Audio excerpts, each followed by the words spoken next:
어제 아침 무엇을 먹었는지 기억나지 않는다. 분명 먹었을 텐데 그 순간은 사라진 것일까? 아니면 내가 그것에 접근하지 못하는 것일까? 나는 가끔 두려워진다. 내 안에 무언가가 조금씩 흐려지고 있다는 느낌. 이름이 떠오르지 않고 얼굴이 희미해지고 어제가 흐릿해진다. 이것이 시간의 자연스러운 흐름일까? 아니면 내가 무언가를 잃어가는 것일까? 하지만 정말로 궁금한 것은 이것이다. 망각은 상실인가? 아니면 변형인가? 기억이 사라진다는 것은 그것이 존재하지 않게 된다는 뜻일까? 아니면 단지 내가 그것을 불러낼 수 없게 된 것뿐일까? 이 질문 앞에서 나는 멈춘다. 어느 철학자는 이렇게 말했다. 우리는 과거를 저장하는 것이 아니라 과거 속에 산다고. 시간은 흐르는 것이 아니라 축적되는 것이라고. 매 순간 내가 경험한 모든 것은 사라지지 않고 내 존재의 층을 이룬다고. 그렇다면 내가 기억하지 못하는 것들도 여전히 나의 일부인 것일까? 생각해본다. 어린 시절 뛰어놀던 골목길, 그곳의 공기, 햇빛의 각도, 할머니의 목소리. 나는 그것을 선명히 떠올릴 수 없다. 하지만 어떤 냄새를 맡는 순간, 어떤 소리를 듣는 순간 갑자기 그 모든 것이 밀려온다. 의도하지 않았는데, 부르지 않았는데 그것은 스스로 나타난다. 이것이 무엇을 의미하는가? 기억은 내가 통제할 수 있는 저장고가 아니라는 것. 그것은 살아있는 존재라는 것. 내가 잊었다고 생각한 순간에도 그것은 내 안 어딘가에서 숨쉬고 있다는 것. 어떤 작가는 공차에 적신 과자 한 조각에서 전체 유년기를 되찾았다. 그는 그것을 무의지적 기억이라 불렀다. 의지로는 불러올 수 없지만 어떤 감각적 계기를 통해 갑자기 되살아나는 기억. 이것이 우리에게 말해주는 것은 무엇인가? 기억은 사라진 것이 아니라 잠들어 있을 뿐이라는 것. 그렇다면 망각은 무엇인가? 그것은 정말 상실인가? 나는 다르게 생각해본다. 망각은 선택일 수도 있다. 의식이 견딜 수 있는 용량에는 한계가 있다. 모든 순간을 동일한 강도로 기억한다면 나는 지금을 살 수 없을 것이다. 과거에 압도당할 것이다.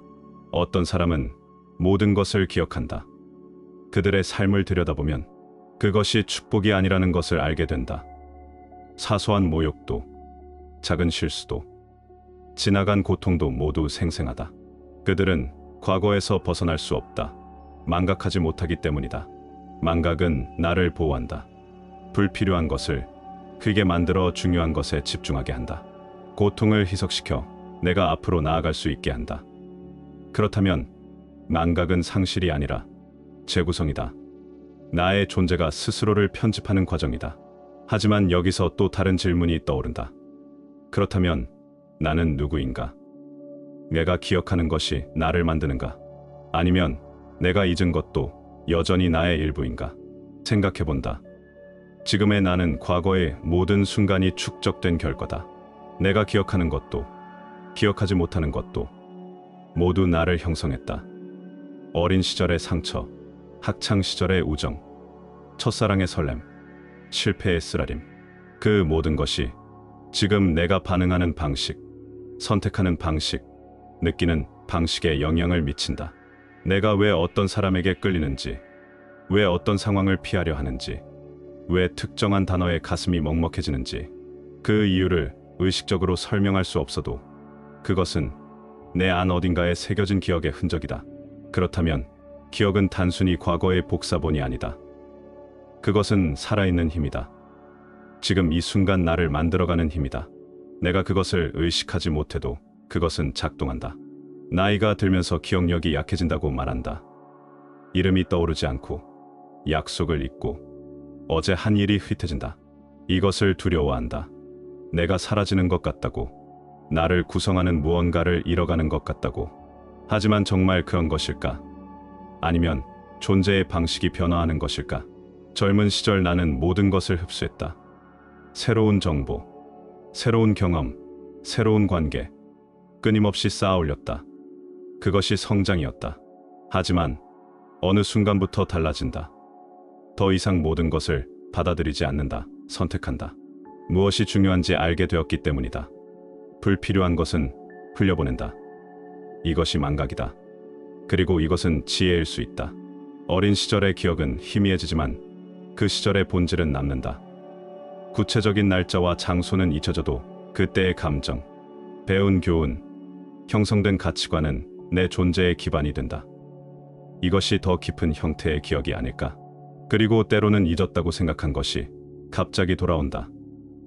어떤 음악을 들을 때, 어떤 장소에 갈 때, 누군가의 미소를 볼 때, 시간이 접힌다. 과거와 현재가 하나가 된다. 나는 그 순간 깨닫는다. 시간은 직선이 아니라는 것을, 과거는 지나간 것이 아니라 지금도 존재한다. 내 안에 접혀진 채로 그것은 풀려지기를 기다린다. 어떤 순간, 어떤 계기를 통해 펼쳐지기를 기다린다. 그리고 그 순간이 오면 나는 다시 그곳에 있다. 10살, 20살, 30살의 내가 지금 여기에 함께 있다. 이것이 무엇을 의미하는가? 나는 과거를 가진 존재가 아니라 과거와 현재가 공존하는 존재라는 것. 내가 살아온 모든 시간은 사라지지 않고 나를 이룬다는 것. 겹겹이 쌓인 투명한 층처럼 모든 순간이 동시에 존재한다는 것. 그렇다면 노화와 함께 오는 기억의 변화는 상실이 아니다. 그것은 존재 방식의 전환이다. 축적에서 통합으로, 확장에서 심화로, 더 많은 것을 담으려는 시도에서 더 깊은 것을 이해하려는 움직임으로 나는 이제 모든 것을 기억할 필요가 없다. 본질을 기억하면 된다. 세부사항은 흐려져도 괜찮다. 중요한 것은 내가 살아온 시간의 의미다. 그것을 통해 배운 것이다. 그것으로 인해 변화한 나 자신이다. 그리고 언젠가 나는 더 많은 것을 잊을 것이다. 이름도, 얼굴도, 어쩌면 나 자신의 과거도. 하지만 그것이 내가 사라지는 것을 의미하지는 않는다.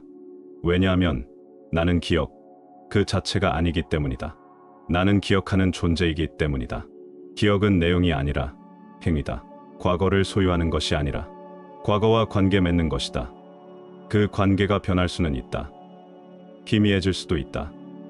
하지만 관계 자체가 사라지지는 않는다. 그리고 나는 안다. 내가 완전히 잊은 것처럼 보이는 순간에도 그것은 어딘가에 있다는 것을. 내 몸이 기억하고, 내 감정이 기억하고, 내 존재의 깊은 곳이 기억한다는 것을. 어떤 냄새, 어떤 촉감, 어떤 빛의 각도가 나를 다시 그곳으로 데려갈 것이다. 예상치 못한 순간에, 준비되지 않은 상태로. 그리고 나는 놀랄 것이다. 이 모든 것이 여전히 여기 있었다는 사실에. 이제 나에게 질문한다. 내가 기억하지 못하는 것도 여전히 나를 만들고 있는가? 망각은 상실인가? 아니면 또 다른 형태의 보존인가? 과거는 지나간 것인가? 아니면 지금도 살아있는 것인가? 나는 내 기억의 총합인가? 아니면 그것을 넘어선 무언가인가?